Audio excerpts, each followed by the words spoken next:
The 2011 Fukushima nuclear disaster in Japan was the second worst nuclear accident in history after Chernobyl. More than a decade later, the story is the subject of a new Netflix drama series called The Days, which debuts tomorrow. The meltdown still haunts Japan, and the cleanup will take decades. Now a plan to release a massive amount of treated radioactive water into the Sea of Japan is stirring new fear and controversy. Elizabeth Palmer visited the site to find out what's at stake. The tsunami that swept ashore in 2011 caused one of the worst nuclear accidents in history, a meltdown of the Fukushima reactors. More than a decade later, engineers are still working to remove radioactive debris. And meanwhile, another problem is piling up in these tanks. Experts for TEPCO, the company in charge, explained they've collected so much radioactive water from rain and runoff over the years, they kept having to add tanks to contain it. Now, 12 years in, these tanks are almost full of water, more than 1 million tons of it. And TEPCO says the only solution is to start getting rid of it.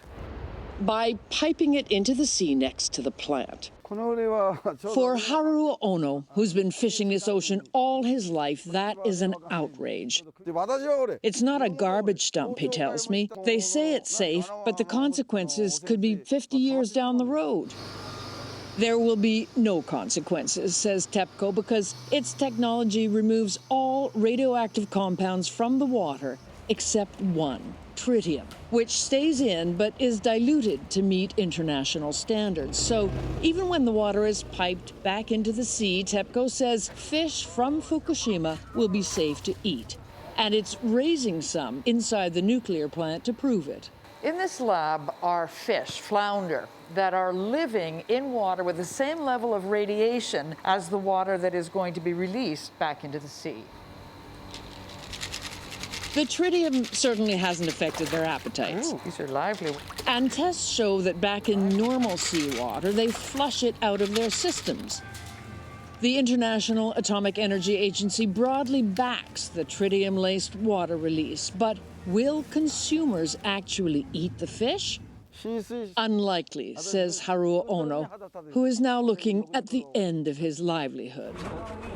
The human cost of the Fukushima meltdown will weigh on Japan for decades to come, and so will the dollar cost of the cleanup, nearly $90 billion so far and counting. For CBS Mornings, I'm Elizabeth Palmer in Fukushima, Japan.